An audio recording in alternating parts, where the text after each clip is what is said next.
Com a palavra, o senador Magno Malta, do PL do Espírito Santo.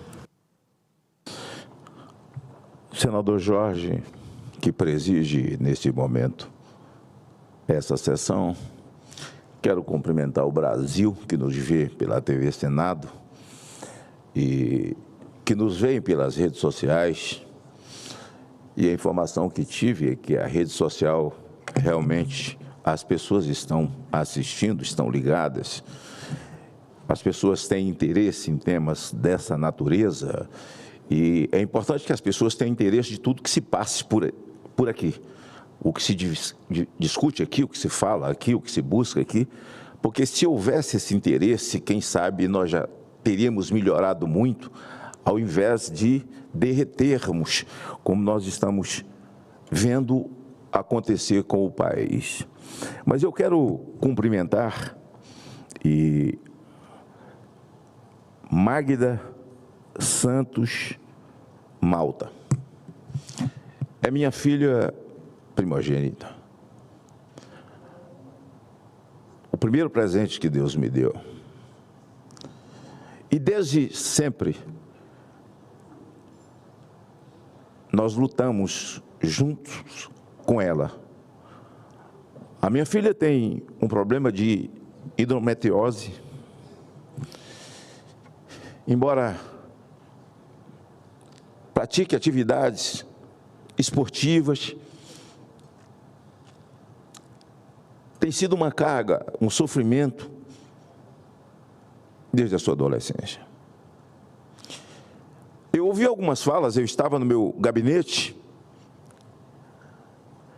e é verdade que a gente vai fazendo um apanhado, ouve uma frase, você coloca a frase, você entende a frase, você vai amarrando pontas, e é verdade que nós precisamos entender que a vida humana está acima do monstro que comanda o mundo, que é a indústria farmacêutica.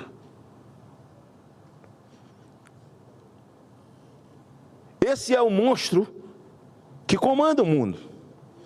E esse monstro faz um lobby desgraçado aqui dentro dessa casa. Não só esse, mas também o monstro dos jogos, da legalização dos jogos. Eles estão por aí engravatados, batendo de porta em porta. Na minha eles não batem porque já sabem de quem se trata.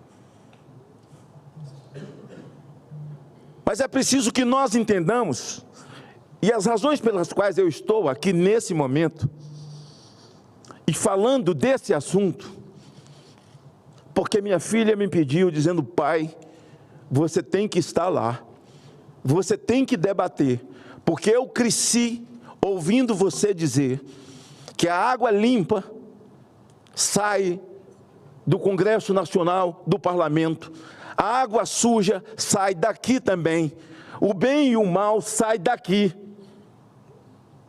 A vida do cidadão pode ser melhorada a partir daqui ou piorada 1000 vezes a partir daqui. Então tudo sai do parlamento. E é importante debatermos esse tema, porque, doutora, a minha filha, numa recomendação de que usasse esse chip, pela sua médica, ela não teria passado até agora o que ela viveu. O que para nós foi um alívio. Mas a senhora fez uma colocação aqui absolutamente importante sobre o SUS e o câncer de mama. E gostaria, senador Jorge, Vossa Excelência, que pediu essa audiência, que pedisse essa também, seja o proponente, para que a gente possa discutir. Porque, na verdade, o dinheiro do Ministério da Saúde no Brasil, ele vai para onde não devia ir. O dinheiro do Brasil vai para o Ministério da Cultura, por exemplo, para o mamatório da cultura, para manter grandes festas. O dinheiro das estatais, o dinheiro do Brasil, vai para o Janja Palusa, ao invés de ir para o câncer de mama. Vejam, senhores, que por discutir um chip que trata da questão de hormônio, nós temos uma gama de coisas a discutir, importante, com gente importante, preparada, como os senhores, para que a gente possa discutir o Brasil a partir de hoje, quem sabe, numa nova perspectiva. Eu me lembro da CPI do Covid, senador Jorge, e o Brasil assistiu como se fosse uma novela, aquela sandice, aquela anarquia. Pegaram um medicamento chamado ivermectina, que em alguns lugares é chamado de vacina das vacinas. Eu estava fora do mandato, correndo risco, né? Porque o Brasil tem dono, o Brasil tem quem manda, e quem manda disse até que está dada a ordem de que um ser humano formado com 22 semanas pode tomar uma injeção letal no coração, depois aconteceu um parto de um defunto, decidido por um homem, sem debate, sem ouvir quem debate, sem ouvir quem entende, quem estudou, quem buscou, quem conhece a anatomia, quem conhece a vida, concepção. Mas um homem, vou dar o nome logo, Alexandre de Moraes. Isso é morais ou imorais? Assintoso contra a vida humana. O que é que esse cidadão sabe de medicina? O que esse cidadão sabe? Um desalmado. Você pode dizer, eu não fui lá naquela audiência para ouvir o Magno Malta falar sobre isso. Mas o que eu entendo é que o meu papel, e aí me volto para a Covid, onde a ciência se curvou ao dinheiro dos políticos e os políticos se tornaram cientistas. Eu estou aqui com todas as bulas de todas as vacinas.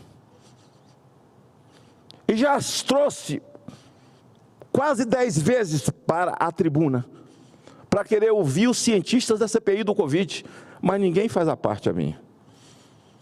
Porque aqui nessas bulas, bem no meio de cada uma delas, AstraZeneca, Pfizer, Butantan, Janssen, no meio, bem no meio, para que eles não possam serem pegos em crime, eles colocam lá os malefícios ocorridos a partir da desgraçada vacina.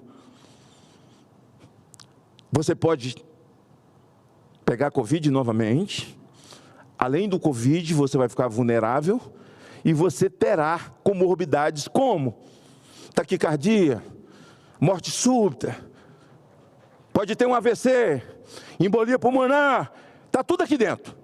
E lá embaixo, entre parênteses, eles colocam, entre parênteses, experimento placebo. Porque no dia que você resolver entrar contra eles, fala, não, você tomou porque aqui, está escrito aqui, ó. Ok? Esses mesmos compraram os laboratórios que já tem o medicamento que você vai tomar para afinar seu sangue, para você não ter uma embolia pulmonar. É a grande indústria, o grande monstro que comanda o mundo, como aqueles que são a favor do aborto, a indústria de cosméticos no mundo, usa o feto, os restos mortais, arrancados de forma covarde do útero de uma mulher, para poder fazer cosméticos. E os lobistas estão andando por aqui. Se depender de mim, eu vou morrer lutando pela vida humana. A mim alegra muito, porque havia me esquecido dessa audiência hoje. Estava no aeroporto indo embora. A minha querida primogênita, Magda. Eu tenho uma Magda e uma Magna. É sinal de que eu não gosto do meu nome. Disse, pai, onde você está? Eu disse, no aeroporto indo embora. Ela disse, pai, amanhã tem audiência. Volta, porque filho não cresce. E quando cresce ainda manda na gente. Dr. Walter foi convidado meu, indicado. E indicado pela minha filha, porque eu conheci hoje aqui, a médica que hoje está com ela, doutora Daniela Simonassi. Falei certo? Simonassi. Então a assessoria botou um I no lugar do A aqui, viu, doutora? Eu agradeço a todos vocês, todas as senhoras, aqueles que comungam com a ideia e aqueles que não comungam, que fazem a discussão nesse momento, e é preciso que ela seja aflorada de fato, que a gente faça com profundidade, e essa casa, responsavelmente. Eu quero dizer uma coisa a vocês, que essa audiência pública hoje, se fosse para discutir orçamento e quanto ficaria para cada senador ou deputado indicar, isso aqui estava lotado. Mas parece que o assunto vida humana representa muito pouco. As pessoas estão atrás dos seus próprios interesses. E o desinteresse é total quando se trata da questão da vida humana. Uma das coisas mais erradas que nós criamos no Brasil, senador, foi as chamadas às agências. As agências não têm quem as vigie. E as agências foram criadas exatamente para serem vigilantes de determinadas áreas. A Anvisa, por exemplo, eu sei que ela mudou de posição tão rápido de ontem para hoje. Eu nem sei. Eu nem sei. A Anvisa orienta que no aeroporto os pacientes fiquem 2 metros um do outro, não os pacientes, os viajantes, os passageiros, para embarcar no avião, na época do Covid. Ao embarcarem, 3 podem sentar em um do lado do outro. E eles fizeram um contrato com o vírus, que na hora do lanche, pode tirar a máscara, lanchar, depois bota a máscara de novo, que está combinado, o vírus só ataca depois. Mamãe, me acorde. Nós precisamos, senador Jorge, e quem sabe saia daqui, que criemos uma comissão, ou que os mandatos dessas agências, que são muitas, agências de aviação, agências de água, agência daquilo, eles são eternos, são mandatos que ninguém pode tirar. E normalmente o que se percebe é que eles estão exatamente a serviço daqueles onde eles foram colocados para vigiar.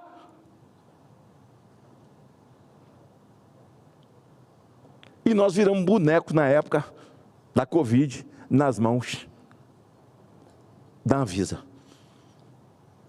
E porque a Anvisa seguia de uma forma muito segura as orientações dos cientistas que compunham a CPI do Covid. Nenhum deles entende nada, nenhum deles sabe de nada, mas um momento absolutamente politiqueiro, sem entender ou sem querer entender o valor da vida humana. Até porque, quando você decreta calamidade pública, você não tem obrigação de fazer licitação. Me lembro que o Conselho de Medicina, e acho que até o presidente, no indiciamento da CPI, ele foi indiciado por se posicionar, porque em novembro, em outubro, faz-se a grande campanha, lembrando as pessoas sobre o câncer de mama. Um dinheiro bem empregado. Em novembro se faz para o câncer de próstata, mas nenhum tipo de publicidade para a pessoa poder se prevenir, se precaver, ou fazer periodicamente. Quando vivíamos os dias da Covid, tudo isso era proibido. O que o mundo hoje já reconhece, o que o mundo hoje, a ciência reconhece, dos malefícios operados, e quem financiou, e a indústria da medicina, a indústria farmacêutica lá estava fortemente, e tudo está declarado, inclusive aqueles que idealizaram esse inferno, já colocaram e se autodenunciaram, mas o mundo pagou. E aqui no Brasil, nós pagamos por conta desse vai e vem da Anvisa. Gostaria de dizer que esse debate a respeito do chip, criado por esse baiano que se foi na época da Covid, muitas vezes nós nos orgulhamos com os cientistas, os prêmios nobres que ocorrem no mundo, que não tem o nosso sangue, que não nasceu no nosso chão, na nossa terra, no nosso torrão natal. Mas esse médico baiano, que se foi na Covid, e que a ele nós devemos uma reverência, respeito, porque o medicamento ele tem sempre seus efeitos colaterais, não infernais como esses aqui da Covid. Mas é como se eles estivessem dizendo ao final, tomou porque quis, nós avisamos. Por isso eu penso que realmente as pessoas precisam ser tratadas e diagnosticadas de forma independente, não de forma coletiva. Ora, se o chip fez mal a uma pessoa, não significa absolutamente de que ele é um inferno para a vida de todas as pessoas. Se fez mal a uma mulher, é igual ao médico. Você tem médico aí que ganha milhões com estética. E as pessoas, quando querem diminuir, chamam de chip da beleza. Botaram esse apelido exatamente para promover o desgaste. Me lembro que, quando era deputado federal, eu já estava aqui, e que a Câmara ia aprovar o Estatuto da Família. A própria mídia apelidou de cura gay, exatamente para tentar desgastar religiosos, parlamentares, que aprovavam o Estatuto da Família. E o Estatuto da Família era para substituir uma aberração que também era chamada de Estatuto da Família. Então penso que essas questões elas devem ser individuais, com profissionais que sejam competentes, que entendam e que na verdade não são dinheiristas, se são tratamentos caros e na verdade não são baratos. Aquele do SUS não alcançou, e eu quero realmente me aprofundar, porque é uma vontade louca que eu tenho, com esse Ministério da Saúde que nós temos hoje aí, que recomenda a legalização de drogas. Nós precisamos debater esse ministério, debater o SUS e principalmente o aumento do câncer de mama no Brasil. A senhora trouxe para nós aqui um ouro, um sonho, que eu quero participar dele. Quero participar dele com muita força. Mas quero dizer àqueles que acreditam nesse chip, que é uma questão hormonal, que para aquelas que têm endometriose, como a minha filha, mais velha, amor da minha vida, eu tenho 3 filhas, 2 netas, muitas mulheres na minha vida, mas eu quero dedicar a minha fala hoje aqui, agradecido a você, por poder discutir esse tema, que certamente já trouxe benefício à minha filha, meu sangue, meu coração, minha alma e aquilo que sou. Foi minha filha, eu tenho mais de 40 anos, senhores, um pouco mais de 42 anos, que tido drogados à rua, sem nunca ter tido nada de ninguém, vendendo boné, vendendo camiseta, meus direitos autorais. E quem pagou o preço disso tudo? Foram as minhas filhas. Foram as minhas filhas, porque tudo que eu fiz era para tirar a gente da rua. E essa mais velha, a primogênita, e eu acredito em primogenitura, Deus permitiu, na sua vontade permissiva, que ela tivesse endometriose, e permitiu que eu, o pai, hoje na tribuna do Senado, saí do interior da Bahia, uma cidade chamada Macarani, e me tornei senador da República, filho de uma faxineira, para que eu pudesse hoje participar de um debate de absoluta importância, embora eu tenha falado coisas aqui que os senhores não vieram e minhas senhoras para ouvir. Mas o Brasil está ouvindo, o Brasil precisa saber. E mais do que isso, nós temos que reafirmar que essa casa tem que estar de olho na Anvisa 24 horas. Ninguém pode dar certo com um medicamento, porque daí a pouco a Anvisa já mudou. Ninguém pode dar certo com nada, em qualquer setor onde tem agência de regulação, que elas não trabalham para a população. Por isso, doutora, deixa eu abrir aqui para eu não errar de novo. Doutora Daniele Simonazzi, errei, acertei, né? Que hoje cuida da minha primogênita, ter aceitado o convite de vir aqui.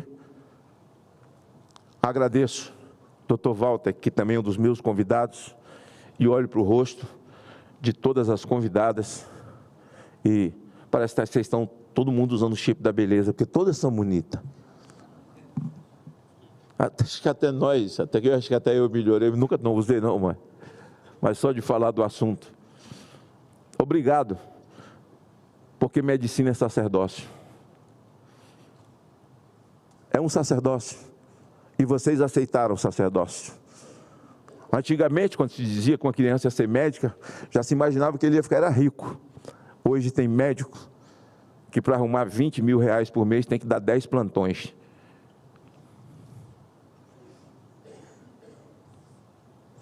É verdadeiro sacerdócio. E eu quero parabenizá-los por ter aceitado o sacerdócio da medicina. E aqueles que têm coragem de se levantar quando os cientistas sucumbem ao dinheiro dos políticos, e eles têm coragem de abrir a boca e falar, e que muitas vezes são crucificados, a esses o meu aplauso maior ainda, porque Deus não tem compromisso com frouxo. E a quem Ele chamou para cumprir um sacerdócio, e esse é um dos mais importantes. Eu fiz uma cirurgia, doutor Roberto, lá em São Paulo, tem 6 meses. Coloquei uma prótese no meu joelho direito, eu sou lesionado de medula.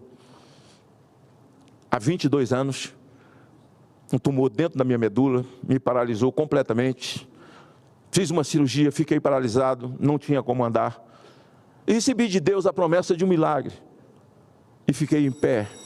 O milagre se cumpriu. Tem 7 meses que eu fiz a minha cirurgia implantando um joelho. Um implante de joelho. Eu estou de pé 6 meses depois. E sei exatamente o valor. Nos 4 dias mais difíceis da minha vida, dentro da UTI, por ser lesionado de medula, e um tipo de medicamento me fez muito mal. Eu tive um surto psicótico, porque eu não podia tomar a anestesia geral. Eu fui operado, sedado, só do meu joelho para baixo, onde também não tenho sensibilidade. Mas doía tanto, que eu comecei a tomar morfina, mas um médico, um jovem médico, passou quase 48 horas assentado do lado do meu leito, perto da minha cabeça, com o braço debaixo do meu pescoço, quase 2 dias. Eles me medicavam, e esse médico jovem, eu só ouvia ele balbuciar. Ele orava o tempo todo por mim. Então, senhores médicos, médicas, Senador Magno, eu só quero, antes do senhor concluir, agradecer ao grupo de senhoras e senhores abrigado no Lar dos Velhinhos de Bezerra de Menezes, que visita hoje o plenário do Senado Federal. E nós, há pouco, aplaudimos as crianças que são o nosso futuro. Eu gostaria de pedir uma salva de palmas para aqueles que já contribuíram muito para o nosso país. Muito obrigado às senhoras e senhores pela visita e que Deus abençoe a todos vocês. Muito obrigado. Senhores médicos, senhoras médicas, sacerdotes da medicina, meu muito obrigado de coração e a contribuição ao nosso mandato, ao meu mandato principalmente, às coisas que penso e aquilo que vou poder fazer e lutar nessa casa, porque ninguém vive sem a política. E uma coisa que eu aprendi muito cedo, tem pessoas que desprezam isso, não quero nem saber, não quero nem ouvir. Depois você vai pagar o mal por não querer ouvir. Porque quem não faz política, sofre política. E hoje, esse debate traz para essa casa uma riqueza incalculável. É uma pena. Deveríamos ter mais senadores aqui. Mas nós vamos intensificar os debates. E certamente os senhores darão, e as senhoras, grande contribuição em outras áreas, para que nós não erremos. Nós não somos médicos. Muitos projetos saem daqui completamente atravessados, porque não ouviram quem deveria ouvir. E muitas vezes houve a indicação de alguém que tenha interesse que aquele projeto seja aprovado, exatamente por interesse financeiro. E muitas vezes, inocentemente, nós somos 81, aqui ninguém é inimigo de ninguém. Não, esse projeto aqui é muito importante para essa e essa área. Você vai lá feito bobo e vota. Aquilo vira uma lei e traz um prejuízo para um monte de gente e benefício para um pouquinho de gente. Muito obrigado por terem vindo. É uma sexta-feira, um feriado prolongado, vocês poderiam estar todo mundo viajando. E tem um monte de médico aí que deve estar viajando, pago pela indústria farmacêutica. Eu quero discutir isso também. Deus abençoe vocês.